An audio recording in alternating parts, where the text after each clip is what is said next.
continue on in section 6 about the people of a church plant, both the target, people you're trying to reach, and the team of people that God is going to assemble around you, and about you as the planter, of course. Right now in this section, we're going to focus in specifically on the team. And let me say this going in, there's so much to say here and so little time to say it. So let me encourage you to read the manual that we have, that you should have, our Preparing to Plant. This is the leader version, and we're, I think, just going to give you that with all the blanks filled in. So you'll have all that information, but be sure to go and read that supplement to what we're saying here.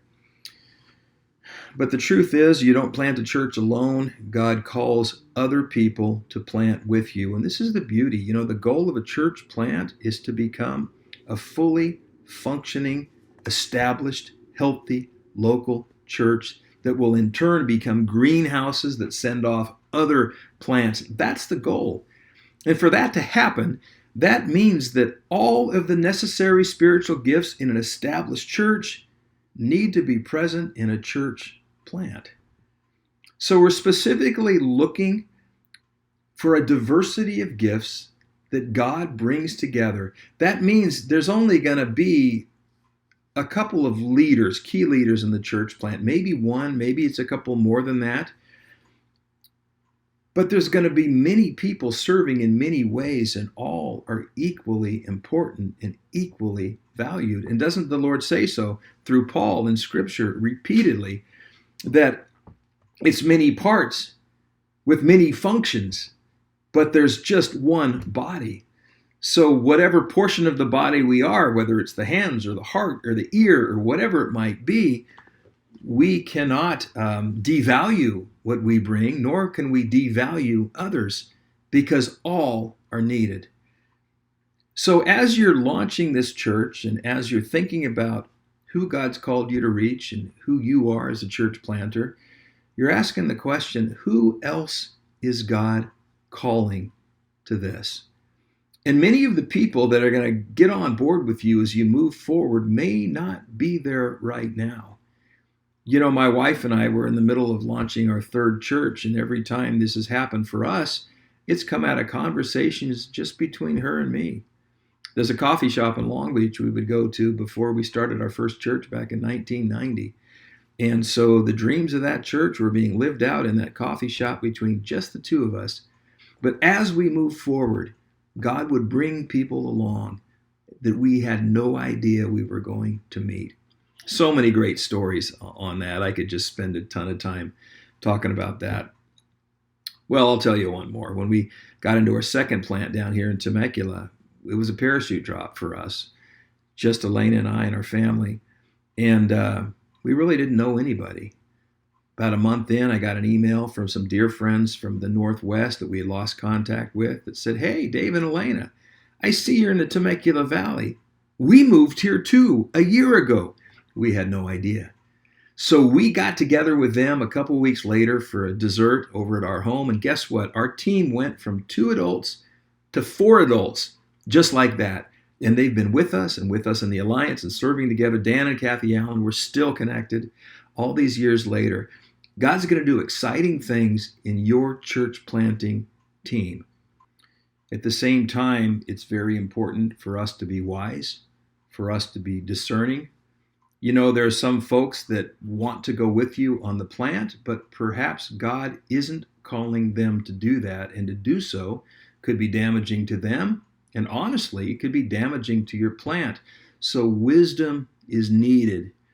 At the same time, the Scripture warns us of wolves in sheep's clothing. What does a wolf in sheep's clothing look like from a distance? A sheep.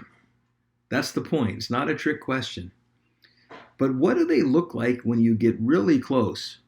Well, you might see that there's a disguise on. And as one of my friends, a pastor, puts it, what if you get really close and do a little sniffing?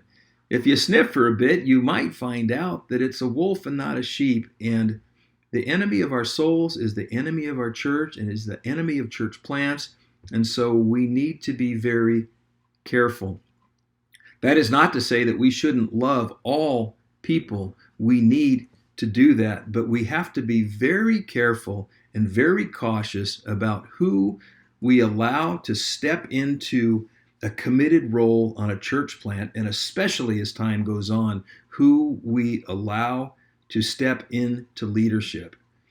So I'm going to give you here what I believe is a really useful tool. It's adopted from a friend and mentor, Matt Hannon, up in Vancouver, Washington, who's used this for years. I've used this on every church plant. I just tweaked it a little bit at the end to serve some of our specific purposes, but this really goes back to Matt. And he calls it CASH, talking about habits as the last acrostic you're going to see. And I've kind of twisted that a little, and I call it CAST in terms of the team of people that's going to go with you. So that'll make more sense as we go.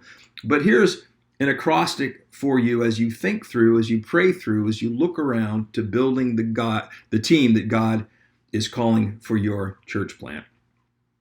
Again, it's an acrostic. It sort of forms a way of thinking about who's going to come on board. And I think it's also a filtering system. So I think you want to start at the top and work your way down. So C would be the first one, and it stands for character. If somebody's wanting to come on the church plant, in a role as a team member, mind you, in a role of leadership when you're first going out with your core team of people. I'm not talking about anybody who might come to the church, because there's going to be lots of people who come who don't have any of this, and that's what we want, because they're lost. And what do lost people look like? Well, they look like lost people. What do people in the dark? They're in the dark, and so we don't put this standard on the people who are going to ultimately come to your church plant. We put this standard on the leaders so that those very people will come to the church plant. Do you feel the difference? It's a very different thing. Your core team, though, has to have a higher standard. To whom much given, as much is required. Scripture says, don't let many of you become teachers, because there will be a special judgment for you. Pastors, planters, that ought to scare you. This is though very particular for the leaders who will come. And here it is. Again, the first test is character. How do you know someone's character? Well, spend some time with them. That'd be a good start. I don't recommend blind dates for leadership teams on church plants. This is another reason why I think greenhouses, the churches that raise up plants, are so important, because in a greenhouse, you have time to assess a person's character. And not just to see them when things are going well. Character really comes out when things are not going well. How do they handle conflict? How do they handle disappointment? How do they handle themselves when they've been wronged? These are character questions, and it takes time for those to be revealed, and they're so important. After character comes A for attitude. What is their demeanor?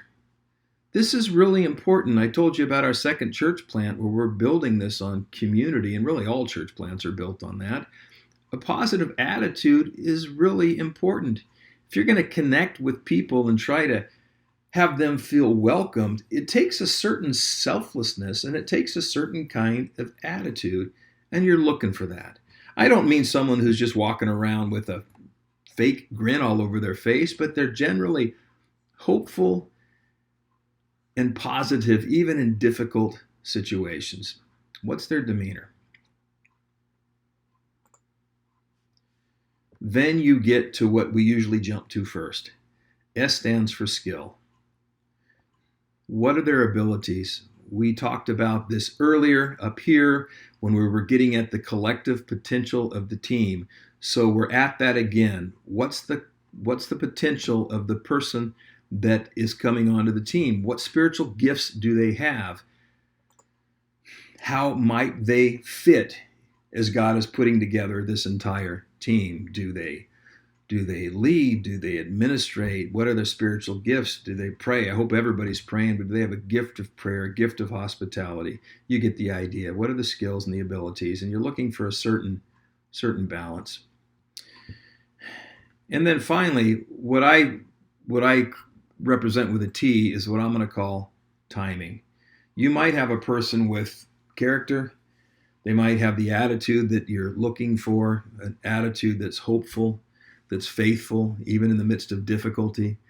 They may have the skills, but you might find out that they're going through a tough time in their lives. Maybe they're working through some marriage stuff. Maybe they're working through some things with kids or with parents or the circumstances with work, whatever it might be. So you come back to the question, is this the right timing for them to join your church planting team? So cast, character, attitude, skill, timing.